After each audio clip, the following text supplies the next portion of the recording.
Good morning বন্ধুরা, কেমন আছো তোমরা? আমার আরও একটি ব্লগে তোমাদের সবাইকে স্বাগত জানাচ্ছি। তো বন্ধুরা, তোমরা কেমন আছো সবাই কমেন্টে অবশ্যই জানিও। আর আমরা এই তো আছি মোটামুটি। তো আজকের দিনটা হচ্ছে রবিবার। তো সকালবেলা হাজব্যান্ড বাজারে গেছিলো, গিয়ে কিছু টুকটাক বাজার করে নিয়ে এসেছে। এই তো 2 রকমের মাছ আর একটু এই যে পেঁয়াজ, আদা, রসুন আর আলু আর এই যে টুকটাক সবজি। তার মধ্যে শাক নিয়ে এসেছিল, কলমি শাক আর হচ্ছে ভেন্ডি, করলা আর হচ্ছে আর কাঁচা লঙ্কা। তো বেশি কিছু বাজার আর করেনি, তাড়াহুড়োর মধ্যেই বাজারে গেছিলো। তো টুকটাক এইগুলো বাজারই করে নিয়ে এসেছে। তো আজকে মনটা একদমই ভালো না, তো ব্লগ করার ইচ্ছেই ছিল না। ভাবলাম যেহেতু আমি ইরেগুলার হয়ে গেছি কিছুদিন, তো একটু রেগুলার না হলে আবার ভিউটা হচ্ছে না, কমে যাবে। তো এইদিকে ভাত বসিয়েছি আর এই যে আটা মাখার জন্য কিন্তু আমি একটু গরম জল বসিয়ে নিয়েছি। আর মনটা কেন ভালো না সেটাই তোমাদের সাথে শেয়ার করব। আজকে সকালবেলা ঘুম থেকে উঠেই কিন্তু একটা দুর্ঘটনা ঘটে গেছে। তো আমাদের কারো কিছুই হয়নি, আমাদের বাড়িতে কিছুই কারো হয়নি। তো আমার জায়ের বাবা, উনি হঠাৎ করে ছাদে হাঁটাহাঁটি করতে গিয়ে ওনার বাড়িতে নিউ আলিপুরে উনি আর কি পড়ে গেছেন। কি করে পড়েছেন, কিভাবে পড়েছেন সেটা কিন্তু জানা যায়নি, কারণ উনি যেহেতু একাই থাকেন। ওনার ওয়াইফ কিছু বছর আগে মারা গেছেন, মাসিমা। আর 2 মেয়েরও বিয়ে হয়ে গেছে। তো সেক্ষেত্রে উনি একাই থাকেন, মেয়ের বাড়িতেও এসে থাকেন না উনি। তো বয়স হয়েছে, তারপর একা থাকাটা একদমই উচিত না, কিন্তু কি আর করা, উনি একাই থাকবেন, উনি আসবেনই না। তো কিছুদিন এসে থাকেন, আবার চলে যান, এই আর কি। তো কি করে জানি পড়ে গেছেন, পড়ে গিয়ে মাথা ফেটেই গেছে। 18টা সেলাইয়ের মতো লেগেছে, একদম সেন্স নেই। তো আইসিইউতে আছে, জানি না কি হবে। ভীষণ পরিমাণে ব্লিডিং হয়েছে, এখনও ব্লিডিং বন্ধ হয়নি। তো ডক্টর বলেছে যে 72 ঘন্টা না গেলে কিন্তু কিছুই বলা যাবে না। তো মোটামুটি এই আর কি, এই অবস্থায় আছেন এখন উনি। তো সবারই খুবই মন খারাপ। আর আমার যা ভাসুর তো যাবে বাবাকে দেখতে, জায়ের বাবাকে দেখতে যাবে, মেসোমশাইকে দেখতে যাবে। তো তার জন্যে তাড়াহুড়ো করছি একটু রান্নার, ওনারা একটু খেয়েও যাবেন। আর মনটা এতটাই খারাপ হয়ে গেছে যে মেসোমশাই উনি এত একজন ভালো লোক, এভাবে কি করে যে কি হয়ে গেল বুঝতেই পারলাম না। শুনে এতটাই খারাপ লাগছে, না পারছি যেতে, না পারছি বাড়িতে থাকতে।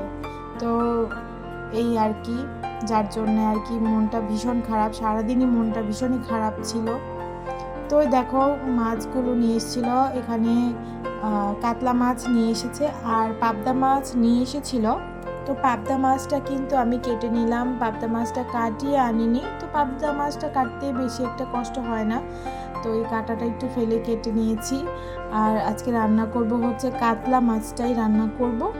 তো চলো দেখি কি রান্না করি সকালবেলা।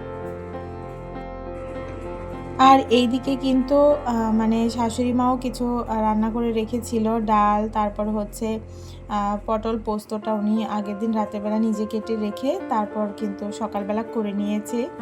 আর আমার তো শরীরটাও বেশি ভালো ছিল না, যার জন্যে একটু লেট করে আমি উঠেছি ঘুম থেকে, ওই তো 7টার দিকে।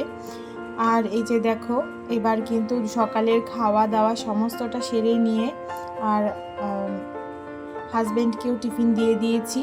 আর ভাসুর, তারপর হচ্ছেন আমার যা, ওনারাও খেয়ে চলে গেছেন, জায়ের মেয়ে ও বাড়িতেই রয়েছে। তো এই আর কি, কাজ করতে না চাইলেও কাজটা আজকে করতেই হচ্ছে, রান্নাবান্না করতেই হচ্ছে।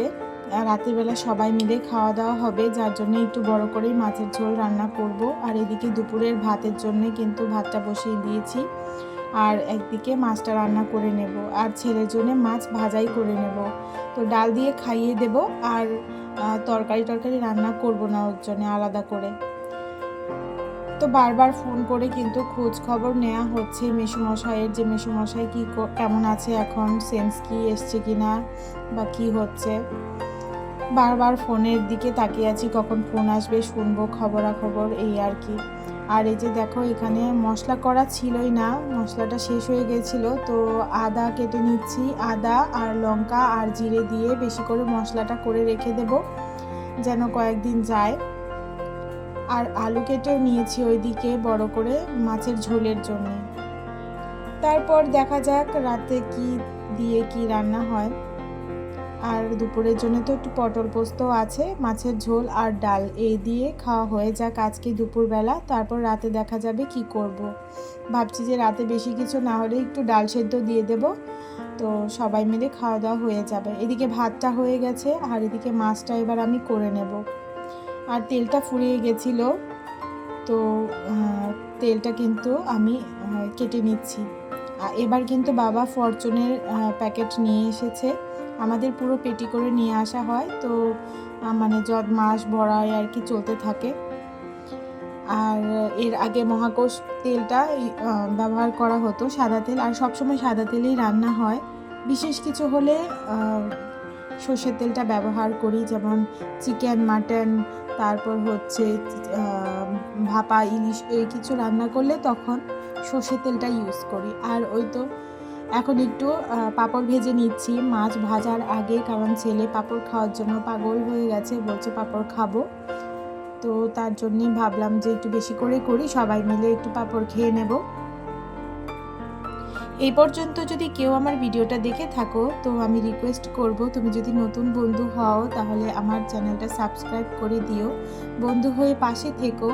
আর যারা অলরেডি সাবস্ক্রাইব করে দিয়েছো তোমাদের অসংখ্য ধন্যবাদ জানাচ্ছি এইভাবে আমার পাশে থাকার জন্যে। আর প্লিজ সবাই একটু কমেন্ট করে জানিও যে আমার ব্লগগুলো কেমন হচ্ছে, তোমাদের কাছে কেমন লাগছে। আমি যেহেতু নতুন ইউটিউব ব্লগার, তো আমার অনেক কিছুই ভুলভ্রান্তি থাকতে পারে, তো তোমরা সেটা ক্ষমা দৃষ্টিতে দেখে নিও। আর এই যে দেখো, এই পাঁপড়গুলো খেতে না বেশ ভালো লাগে, তবে ভাতের সাথে খেতে কিন্তু বেশি ভালো লাগে। আর বাবা এবার কিন্তু এক প্যাকেট নিয়ে এসেছে, এবার চলতে থাক। আর আমার ছেলে তো খুবই পছন্দ করে, তবে কিন্তু এগুলো বেশি খাওয়া ভালো না, স্বাস্থ্যের জন্য একদমই ভালো না, বাচ্চাদের বড়দের সবারই।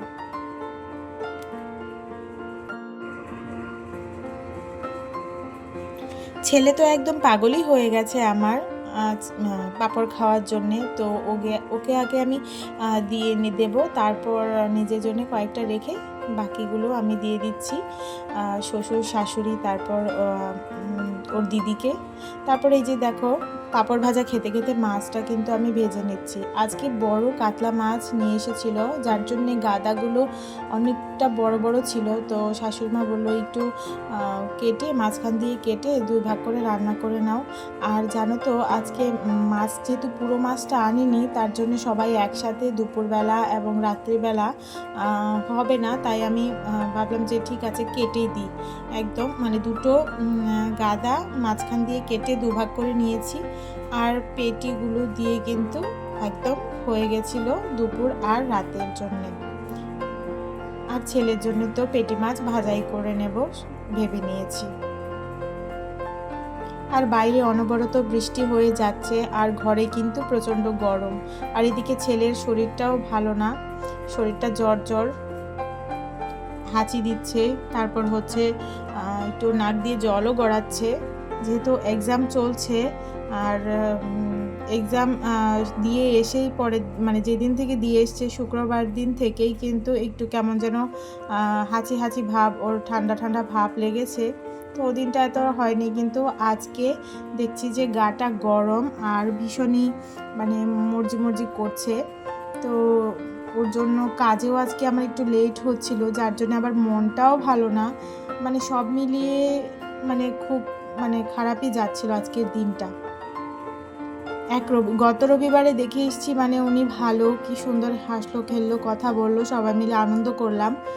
গত রবিবারের ভিডিওটা তোমাদের সাথে শেয়ারই করেছি, রথের দিনের, তার মাঝখানে তো আর ভিডিও করিনি। আর এই যে দেখো, আজকে এক রবিবার, তো মেসোমশাই আজকে হসপিটালে ভর্তি, উনি বিপি পোদ্দার হসপিটালে ভর্তি আছেন, ওনার বাড়ির কাছেই হসপিটালটা, আর ওনার মেয়ের বাড়িও, ছোটো মেয়ের বাড়িও কাছেই, তো যার জন্যে আর কি মানে দেখতে যাওয়াটা বা খোঁজ খবর নেওয়াটা খুবই সোজা ছিল, কিন্তু এত বড় দুর্ঘটনা ঘটে যাবে আমরা কেউই ভাবতেই পারিনি।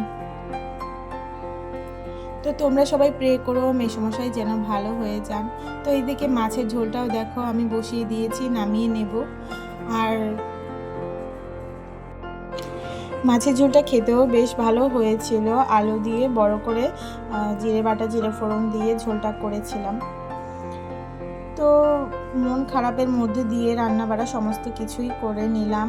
তারপর চান টান করে ছেলেকে তাড়াতাড়ি করে খাইয়ে ঘুম পাড়িয়ে দেবো। ও ভীষণই কান্নাকাটি করছে, ওর শরীরটাও ভালো না। তো এরপর আর ভিডিও করতে পারিও নি। তো বন্ধুরা, ভিডিওটা আর বড় করব না। তোমরা যদি এই পর্যন্ত কেউ দেখে থাকো তাহলে অবশ্যই একটা লাইক কমেন্ট করে জানিও, আর আমার চ্যানেলটা সাবস্ক্রাইব করতে ভুলো না। তো টাটা।